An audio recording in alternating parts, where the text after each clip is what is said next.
সে কি প্রচার করবে? সূরা মায়েদার 66 নং আয়াতে আল্লাহ সুবহানাহু ওয়া তাআলা বলেন, ইয়া আইয়ুহার রাসূল বাল্লিগ মা উনজিলা ইলাইকা মির রাব্বিক।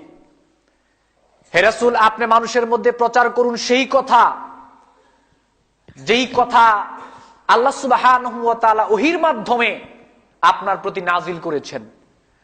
আমি আল্লাহ রাব্বুল আলামিন আপনাকে যা বলতে বলেছি, প্রচার করতে বলেছি, আপনি মানুষের মধ্যে সেই কথাই প্রচার করুন।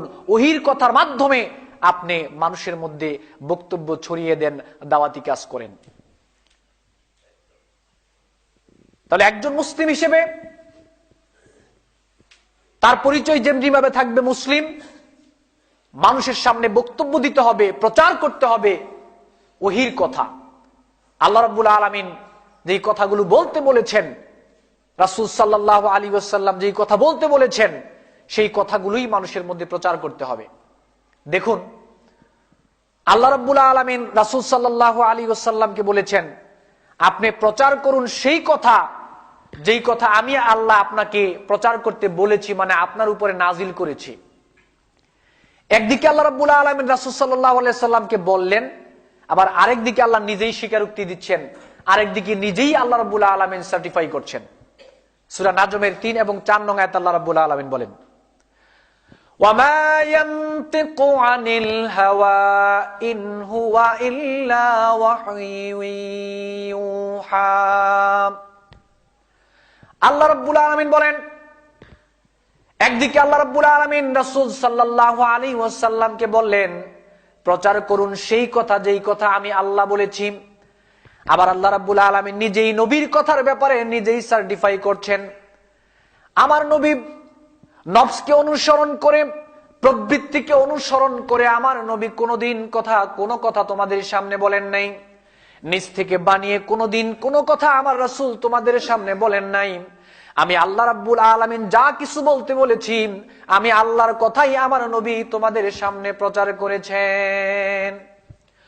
ওয়ালাউ তাকাওয়ালা আলাইনা বা'দাল আকাওয়িল লাআখাযনা মিনহু বিল ইয়ামিন সুম্মা লাকাতআনা মিনহুল ওয়াতিন। আল্লাহ রাব্বুল আলামিন বলেন, আমার নবী নফসকে অনুসরণ করে, প্রবৃত্তিকে অনুসরণ করে কোনো কথা আমার নবী যদি নবীর নামে কোরআনের মধ্যে চালিয়ে দিতেন, নবীর কোনো কথা যদি তোমাদের সামনে বলতেন, আমি আল্লাহ রাব্বুল আলামিন আমার নবীর ডান হাতকে চেপে ধরতাম এবং আমি আল্লাহ রাব্বুল আলামিন আমার নবীর কণ্ঠনালী কেটে ফেলে দিতাম। সুতরাং নবী যা বলেছেন, যা প্রচার করেছেন, তা সব ওহীর কথা প্রচার করেছেন। আল্লাহ রাব্বুল আলামিন যা বলতে বলেছেন, নবী তাই বলেছেন। নিজে ইচ্ছা করে বানিয়ে কোনো দিন কারো সামনে কোনো কথা বলেন নাই। আজকে দেশের মাটিতে যারা বক্তব্য দিচ্ছে, যারা বিভিন্ন কিতাব লিখছে, তাদের দায়িত্বটা কি?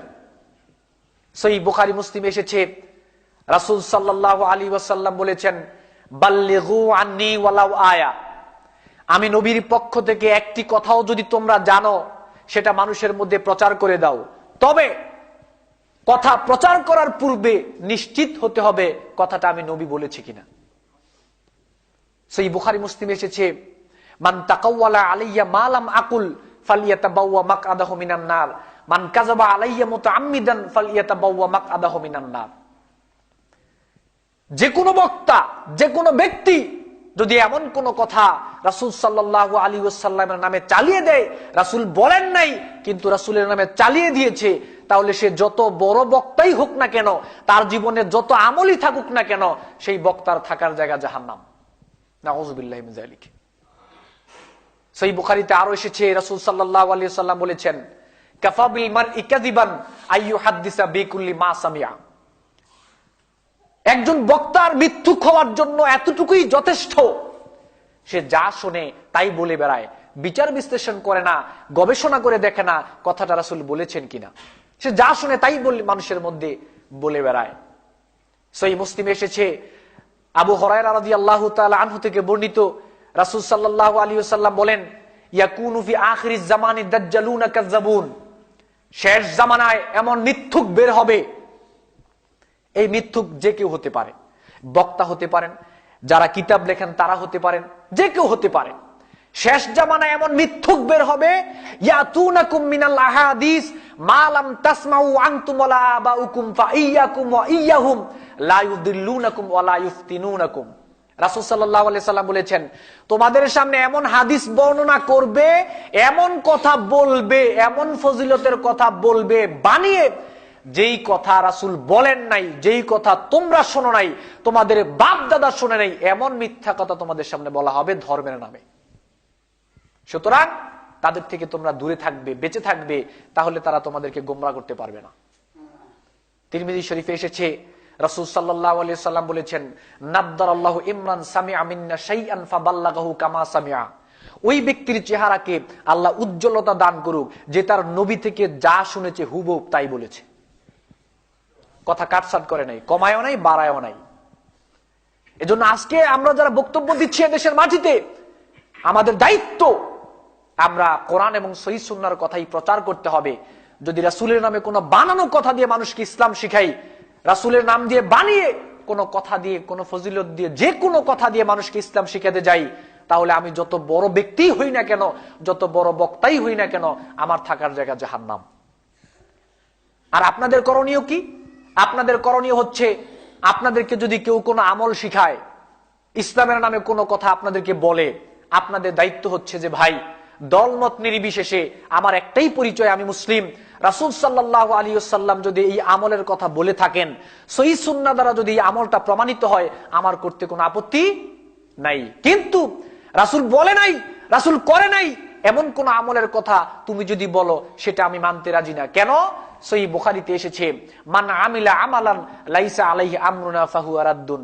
কেউ যদি এমন কোন আমল করে, সেই আমলটা যতই বড় হোক না কেন, সেই আমলটা যতই সুন্দর হোক না কেন, সেই আমলের পদ্ধতির সাথে যদি রাসূল সাল্লাল্লাহু আলাইহি ওয়াসাল্লামের পদ্ধতির সাথে না মিলে, রাসূলের নির্দেশ না থাকে, এই আমলটা আল্লাহর কাছে গ্রহণযোগ্য হবে না। সুতরাং আমাদেরকে বলতে হবে কোরআন এবং সহিহ সুন্নাহ থেকে, আমলও করতে হবে কোরআন এবং সহিহ সুন্নাহ থেকে। আল্লাহ আমাদের তৌফিক দান করুন, আমরা বলি আমিন।